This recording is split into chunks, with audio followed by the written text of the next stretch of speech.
Bom, minha gente, primeiramente, boa noite. Eu sou a Cris. Desconsiderem os barulhos de fundo, porque é meu segundo vídeo, né, no canal. O primeiro eu postei, aparece meu pai de santo, tá, Marcelo? Um cheiro, pai, saudades, muitas saudades. Espero estar em breve aí de novo, se eu achar. Eu fiz esse canal com o intuito de dividir as minhas experiências com vocês. Por quê? Porque me ajudou muito ver vídeo de outras pessoas também de religião, tanto de Umbanda como de Candomblé. Ajudou muito na minha transição, nas minhas escolhas, na minha maturidade. Ajudou muito, muito, muito, muito. Lógico que a internet tem muita coisa que não é verdade, mas o meu intuito aqui é dividir as minhas experiências com vocês, né? Eu sou a Cris, eu tenho 31 anos, fiz 31 este ano, graças a Deus. Aí deixa eu falar, esse vídeo eu vou falar do despertar da minha mediunidade. Não foi fácil, foi na minha infância. Eu sofria muito, muito, muito assim comigo mesma. Minha infância, enquanto na minha família, foi muito turbulenta, assim. Minha família, enquanto pai, mãe e irmãos, foi muito desestruturada por questões mesmo da vida, né? Minha mãe nunca se deu muito bem com meu pai e eu nunca tive aquele apoio do meu pai. Só quando eu era pequenininha, bem pequenininha mesmo. Hoje a gente nem se fala, acho que tem uns mais de 20 anos que a gente não se fala. Enfim, vamos lá. Minha gente, eu descobri a minha mediunidade com 4 anos de idade. Como eu disse, desconsiderem os barulhos de fundo, que meu marido tá ali assistindo. Né? Minha filha tá no quarto e eu tenho um cachorro, então a qualquer momento vai surgir um barulhinho. Eu era uma criança que eu não dormia. E devido a eu ouvir muita coisa na minha cabeça, eu era muito traquina, eu mentia muito, eu escondia muita coisa, mas coisa de criança, nada muito sério, muito grave, né? E teve alguns fatos que eu lembro de eu sentir e saber que eu era diferente por conta desses fatos que ocorreram. Tipo, na infância a gente lembra muito da escola, né? Enquanto na minha casa eu era muito introvertida, com as minhas amigas não. Eu sempre tive muita facilidade de ter amigas, né? Mas tipo assim, eram muitas amigas colegas, né? E amiga sempre foi uma. Sempre tinha assim aquela, minha melhor amiga. E eu sempre fui muito diferente das outras meninas. Para mim tudo era mais sério. Para mim eu ouvia, eu entendia as coisas de uma forma diferente. Eu era muito difícil eu adoecer. Eu geralmente, a minha intuição sempre ela foi muito aguçada e muito profunda. Eu sempre precisei dela para me defender. Ai de mim se não fosse a minha intuição. Só que na época eu não entendia, né? Então fui vivendo. Minha mãe ela frequentava centro de Umbanda porque ela tinha muitos problemas conjugais com meu pai. Então ela frequentava. E eu lembro de quando ela chegar do centro, né, da gira, gente, olha, eu vou passar muita mão no rosto, porque eu tenho uma agonia que fica suando aqui, eu tenho muita agonia. Então, sempre que eu estiver falando, vez quando eu tô passando a mão no rosto. Enfim. Peço desculpas pela imagem, pelo som, vou procurar melhorar. É meu segundo vídeo que eu estou postando e eu peço a compreensão de vocês. Já quando eu for postando os vídeos, eu vou me adaptando ao YouTube, porque até então eu era só espectadora, né? Resolvi fazer o canal para dividir as experiências, para ajudar outras pessoas que querem se decidir ou que às vezes de repente tem alguém, conhece alguém que passa pelo mesmo que eu passei, que eu tô passando. Eu descobri minha mediunidade na infância, porque, tipo assim, eu tinha uma intuição muito aguçada e profunda. Eu não errava em nada. Eu tinha muita facilidade de aprendizado. Muita, muita, muita. Eu sonhava, quando eu dormia, eu sonhava, assim, uns sonhos nítidos, perfeitos. E que sempre aconteciam ou que iam acontecer. Sempre acontecia, sempre. Aí depois eu fiquei com medo de dormir. Antes eu não dormia por não sentir sono. Virava a noite assistindo televisão. E minha mãe, às vezes, ela nem se tocava. Ela dormia, todo mundo dormia. De repente, eu acordava e ia assistir. Aí, um fato que me marcou muito foi, eu lembro que a minha avó, mãe da minha mãe, ela morreu de câncer no estômago. E quando ela estava em tratamento, ela veio para minha cidade. Ela morava no interiorzinho aqui. E ela veio pra minha cidade, isso me marcou muito, até hoje eu lembro. A gente dormia num quarto muito grande, cabiam várias camas. E eu lembro que a minha cama, eu sempre gostei de dormir próximo à janela, sempre gostei do vento, mesmo assim, do tempo, né? Durmo no ventilador, mas eu sempre gostei mais do vento do tempo, o vento da noite. Eu sou da noite, eu gosto. Enfim, lá vai eu passar a mão no rosto de novo. Aí minha avó estava em tratamento e ela veio para nossa casa para poder se tratar, ficar mais próximo para ela ficar boa logo. Mãe da minha mãe. E eu lembro da gente assistir uma novela, eu lembro até qual era a novela, era a Indomada. Tava passando à noite. E a minha avó gostava muito. E a gente foi assistir e tal. Vamos dormir, no outro dia tinha aula, aquela coisa toda. E a minha cama era encostadinha na janela. Caminha de solteira encostadinha na janela. A minha irmã dormia numa rede próxima a mim, porque aqui o pessoal dorme muito de rede, né? Cearense. E a minha irmã dormia numa rede próxima a mim, meu irmão dormia noutra rede. Tinha as caminhas dele, mas eles dormiam de rede. E eu dormia na cama. E quando foi no outro dia, tava aquele zum, zum, zum dentro de casa. A minha avó falando pra minha mãe que acordou no meio da madrugada e viu um homem na minha janela, olhando pra mim. E ela viu um homem e a casa era um sobrado, é um sobrado. E não tinha varanda atrás da minha janela, tipo, era muito alto. Eu acho que deviam ser, nem sei medir, mas era muito alto. Se caísse, estava para morrer. Aí a minha avó, apavorada, contando pra minha mãe, se arrumando, eu acho que a gente ia pra escola mesmo, se eu não me engano. E ela apavorada, contando pra minha mãe que tinha visto um homem na minha janela. E a minha avó também era médico, né? Minha mãe também tinha uma intuição muito boa. Eu, na realidade, eu herdei isso delas, da minha avó e da minha mãe, né? E ela apavorada, contando pra minha mãe, pedindo pra minha mãe me levar pra alguém rezar, pra dizer alguma coisa a meu respeito e tal, que poderia ser um encosto, poderia ser isso, poderia ser aquilo. E eu não lembro de eu ter ficado assustada, muito pelo contrário. Eu lembro de eu ter ficado muito curiosa, porque ela não estava mentindo. Eu vi na expressão dela que ela não estava mentindo, então eu fiquei muito curiosa.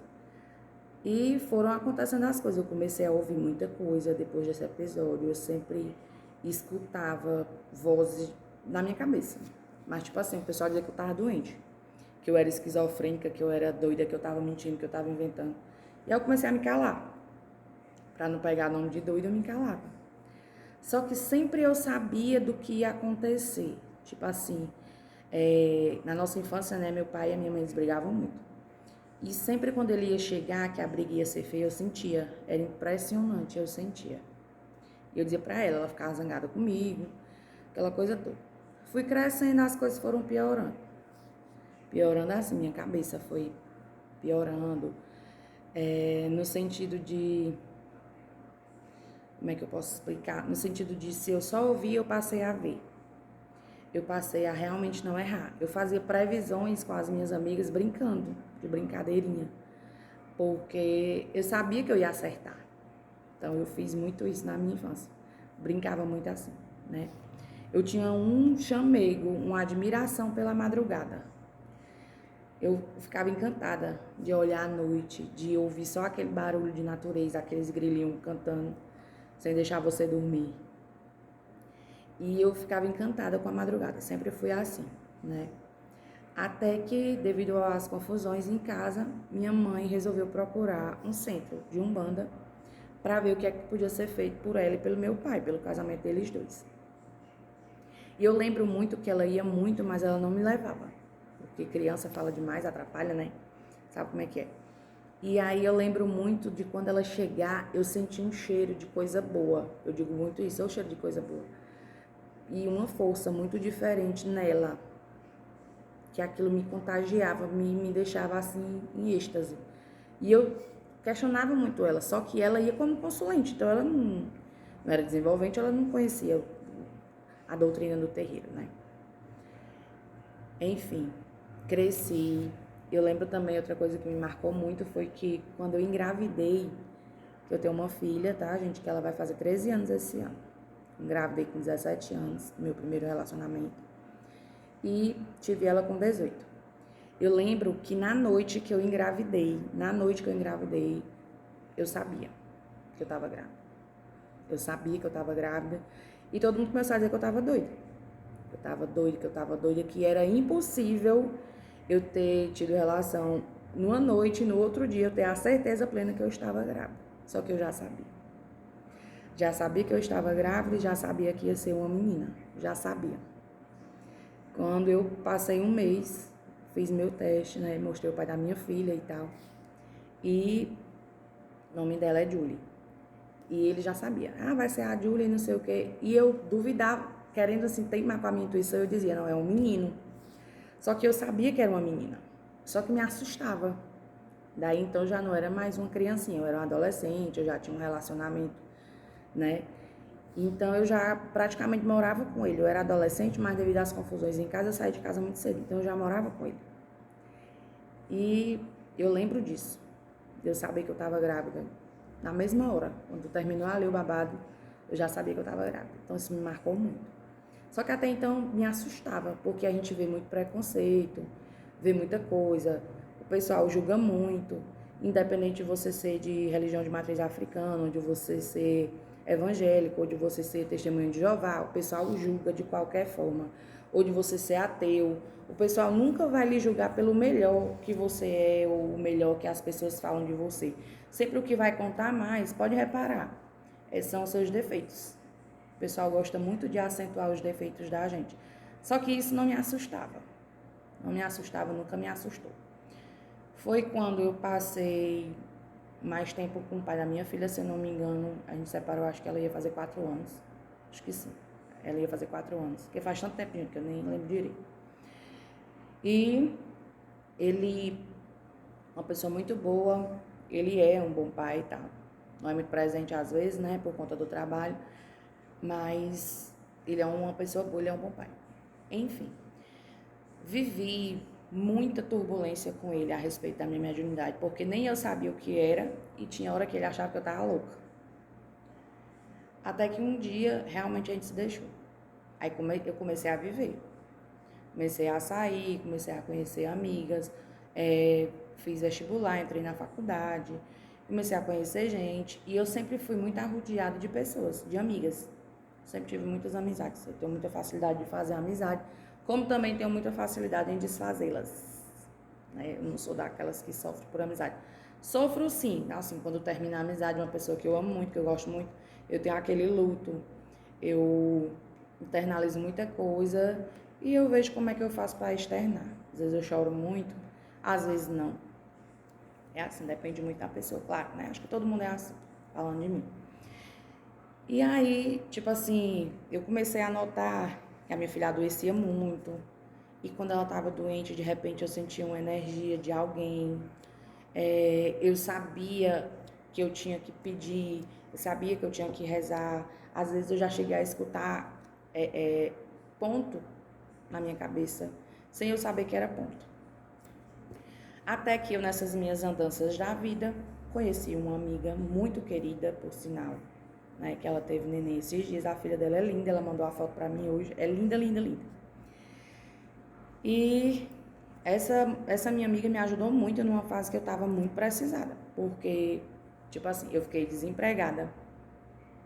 Eu fiquei a pé. E eu me separei desse meu atual marido, que eu estou hoje. A gente teve um desentendimento muito grande e a gente chegou a separar, então eu me senti muito só, claro. E aí ela também estava precisando de ajuda espiritual. Isso eu fui ajudar ela a buscar ajuda para ela. Eu fui buscar ajuda para ela. Ela encontrou um pai de santo, né? Ela viu um anúncio de um pai de santo que fazia atendimentos, até então ele não tinha terreiro. E ele fazia atendimentos aqui na nossa cidade. E eu disse para ela, mulher, eu já fui em alguns terreiros como visitante. Eu sei mais ou menos a dinâmica do terreiro. Se você quiser ir, eu vou com você. Não tem problema nenhum. A gente foi. O pai de santo abriu uma mesa para ela. Conversou com ela e tal. E eu lembro que foi seu Zé. Conversou com ela, ela ficou apaixonada pela entidade. E eu lembro que eu estava normal, sentada atrás dela, até porque a mesa era dela, né? E ele falava muito comigo. E todas as vezes que ele falava comigo, eu sentia aquela pressão no peito, na cabeça, aquele cheiro da desfumação, parecia assim que eu estava em casa. E eu já sabia que aquele homem ia ser meu pai de santo. Eu só não sabia como e nem quando, né? Eu vou fazer outro vídeo depois explicando como foi o meu ingresso na Umbanda com esse dito pai de santo, né? Então é isso, minha gente, eu passei por muita coisa, e tem aquele ditado, né, quem não vai pelo amor, vai pela dor. E realmente a espiritualidade me escolheu para me fazer parte do Candomblé, né? Eu comecei pela Umbanda, só que hoje eu vejo que a espiritualidade me escolheu, o Candomblé me escolheu, me chamou, né? Eu espero que vocês gostem do vídeo, prometo que vou melhorar, né? É o primeiro e vai ser bom porque vai matar a curiosidade de muita gente que quer saber por quê que eu tô no terreiro, pessoas que eu conheço, né? E um cheiro para todos vocês, muito boa noite e que Oxalá abençoe a vida de vocês grandemente.